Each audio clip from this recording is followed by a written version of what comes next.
ফেব্রুয়ারির 13 তারিখ থেকে স্টার্ট হয়ে গেছে এবং লাস্ট ডেট এখনো অনেক দিন পর্যন্ত তোমরা হাতে টাইম পাবে।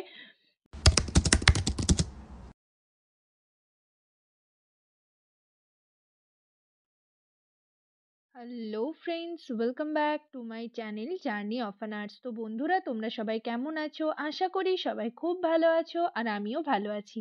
তো আজকে আরেকটা নতুন টপিক নিয়ে তোমাদের সাথে ডিসকাস করব। তার আগে তোমাদেরকে বলি যে যারা আমার চ্যানেলে প্রথমবার এসছো, প্রথমবার আমার ভিডিও দেখছো, তাদের যদি ভিডিওটা ভালো লেগে থাকে বা হেল্পফুল বলে মনে হয় তাহলে অবশ্যই চ্যানেলটিকে সাবস্ক্রাইব করে রাখবে এবং লাইক অ্যান্ড শেয়ার করে দেবে। আর তোমাদের আরেকটা কথা বলি, তোমরা যদি স্টাফ নার্স গ্রেড 2 এর ইন্টারভিউর জন্য প্রিপারেশন নিচ্ছ তাহলে ইন্টারভিউ প্রিপারেশনের ভিডিও আমার চ্যানেল থেকে তোমরা পেয়ে যাবে। এছাড়াও তোমরা যদি জিএনএম বা বিএসসি পাস আউট ক্যান্ডিডেট হয়ে থাকো তাহলে এখনো পর্যন্ত কোনো নার্সিং হোম বা প্রাইভেট হসপিটালে জয়েন করোনি, তো কোন কোন প্রাইভেট হসপিটালগুলোতে ভ্যাকেন্সি রয়েছে সেই সমস্ত আপডেট কিন্তু আমার চ্যানেলে পেয়ে যাবে। ভিডিও সেকশনে গেলে সেখান থেকে ভিডিও দেখে নিতে পারবে। এছাড়া কন্ট্রাকচুয়াল যে ফর্মগুলো বের হয় সেগুলোর যাবতীয় আপডেট আমার চ্যানেলে পেয়ে যাবে। তোমরা যারা পোস্ট বেসিক বিএসসির জন্য প্রিপারেশন নিচ্ছ, প্রিপারেশনের হচ্ছে ওল্ড কোয়েশ্চেন পেপার নিয়ে আমি কিন্তু অলরেডি ডিসকাস করেছি। যারা ভিডিওগুলো দেখোনি তারা অবশ্যই ভিডিও সেকশনে গিয়ে বা এই ভিডিওর নিচে ডেসক্রিপশন বক্সে লিংক দেওয়া থাকবে, সেখান থেকে কিন্তু দেখে নেবে। তো আজকে আমি আরেকটা তোমাদের স্টাফ নার্স রিক্রুটমেন্টের একটা ফর্ম বেরিয়েছে সেটা নিয়ে ডিসকাস করব। তার আগে তোমাদেরকে বলে রাখি যে ভিডিওটা কিন্তু সকলেই শুরু থেকে শেষ পর্যন্ত দেখবে, কেউ স্কিপ করবে না। তো চলো দেরি না করে ভিডিওটা শুরু করা যাক।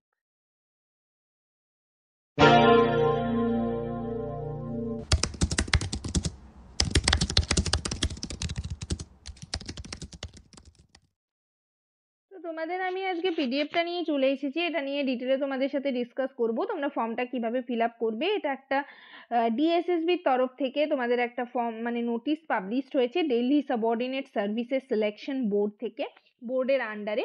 এর আগেও একটা মানে রিক্রুটমেন্ট বেরিয়েছিল, সেটা নিয়ে আমি অলরেডি তোমাদের সাথে ডিসকাস করেছি। এটাও হচ্ছে ডিএসএসবির তরফ থেকে বেরিয়েছে। ডান দিকে ডেট রয়েছে জানুয়ারি মাসের 12 তারিখে নোটিশটা পাবলিশড হয়েছে, বাঁ দিকে মেমো নাম্বার রয়েছে। তো তোমাদের কিন্তু online form fill up start হয়ে গেছে। দেখো ওপেনিং ডেট 13 তারিখ, ফেব্রুয়ারির 13 তারিখ থেকে স্টার্ট হয়ে গেছে এবং লাস্ট ডেট এখনো অনেক দিন পর্যন্ত তোমরা হাতে টাইম পাবে। মার্চ মাসের 13 তারিখ পর্যন্ত কিন্তু লাস্ট ডেট রয়েছে। এখানে অনেকগুলো পোস্টের জন্য ভ্যাকেন্সি বেরিয়েছে, তোমাদের পোস্টগুলো এক এক করে দেখায় এবং প্রত্যেকটা পোস্টে কিন্তু অনেকগুলো করে সিট রয়েছে। তো তোমরা সকলেই ফর্মটা ফিল আপ করবে।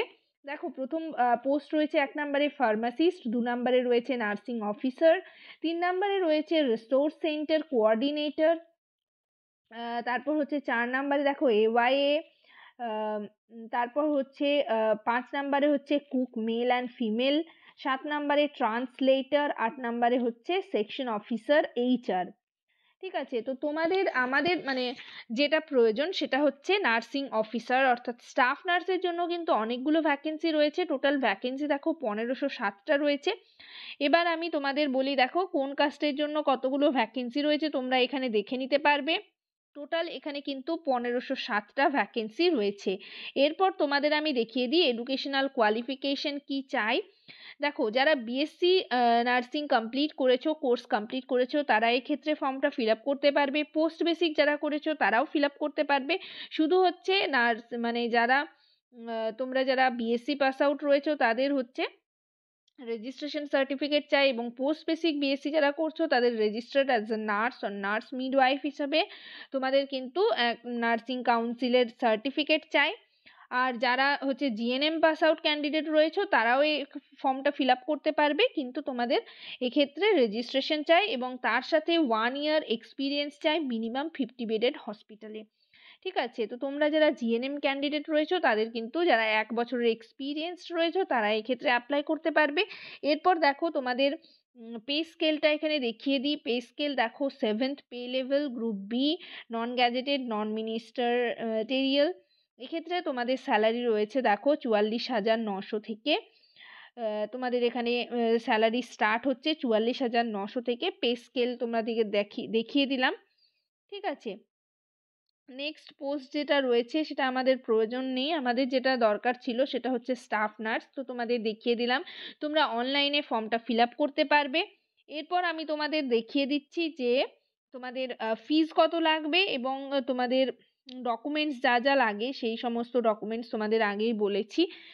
তোমরা অনলাইনে ফর্মটা ফিল আপ করবে। ডকুমেন্টস বলতে তোমাদের এজ প্রুফ হিসাবে মাধ্যমিকের অ্যাডমিট কার্ড লাগবে, অল ইয়ার মার্কশিট লাগবে, মানে হচ্ছে মাধ্যমিকের মার্কশিট, এইচএসের মার্কশিট, এছাড়া হচ্ছে জিএনএম যারা কমপ্লিট করেছো তাদের 3 ইয়ার্সের মার্কশিট, তার সাথে হচ্ছে রেজিস্ট্রেশন সার্টিফিকেট আর 1 ইয়ারের এক্সপিরিয়েন্স। যারা বিএসসি করেছো তাদের 4th ইয়ারের মার্কশিট। ঠিক আছে, এইভাবে তোমাদের এইগুলো লাগবে, এই ডকুমেন্টসগুলো ফর্ম ফিল আপ করতে। আর এখানে সেরকম কিছু নেই, তোমরা অনলাইনে ফর্মটা ফিল আপ করতে পারবে। আর এক্ষেত্রে তোমাদের এক্সামিনেশন হবে, একটা এক্সামের হচ্ছে তোমাদের সিলেক্ট করা হবে এক্সামিনেশনের মাধ্যমে। যাই হোক, তোমাদের অ্যাপ্লিকেশন ফিজ এক্ষেত্রে 100 রুপিস লাগছে এবং সেটা কিন্তু তোমাদের শুধুমাত্র এসবিআই হচ্ছে অনলাইন পে করতে হবে, অন্যান্য ব্যাংক থেকে কিন্তু করা যাবে না। তো এখানে তোমাদের 100 রুপিস লাগছে অ্যাপ্লিকেশন ফিজ। আর এখানে তোমাদের এক্সাম হবে 200 নাম্বারের। দেখো 1 টায়ার টেকনিক্যালে রয়েছে তোমাদের ইয়েটা মানে হচ্ছে 2 ঘন্টার তোমাদের এক্সাম হবে, 200 নাম্বারের রয়েছে। এখানে সেকশন এ সেকশন বি হিসাবে তোমাদের মানে এক্সামটা হবে 100 100 200, টোটাল 200 নাম্বারের এক্সাম হবে। ঠিক আছে, আর লাস্ট ডেট তোমাদের বললাম এখনো হাতে অনেকটা টাইম আছে, তোমরা বুঝে হচ্ছে ফর্মটা ফিল আপ করবে। আর এখানে সেরকম কিছু বলার নেই। এরপর এক্সামিনেশনের ডেট যখন পাবলিশড হবে তোমাদেরকে জানিয়ে দেওয়া হবে। যাই হোক, আজকের সেশন এই পর্যন্তই। ভিডিওটি যদি তোমাদের ভালো লেগে থাকে অবশ্যই লাইক এবং শেয়ার করবে, চ্যানেলটিকে অবশ্যই সাবস্ক্রাইব করবে নার্সিং রিলেটেড নতুন নতুন আপডেট এবং অথেন্টিক সব ইনফরমেশন পাওয়ার জন্য। আর তোমাদের নেক্সট কোন টপিকের ওপর তোমরা ভিডিও চাইছো সেটা হচ্ছে কমেন্ট সেকশনে অবশ্যই আমাকে কমেন্ট করে জানাবে, আমি সেই রিলেটেড ভিডিও নিয়ে আসার চেষ্টা করব। সবাই ভালো থেকো, সুস্থ থেকো। নেক্সট ভিডিওতে আবার তোমাদের সাথে দেখা হচ্ছে। Thank you.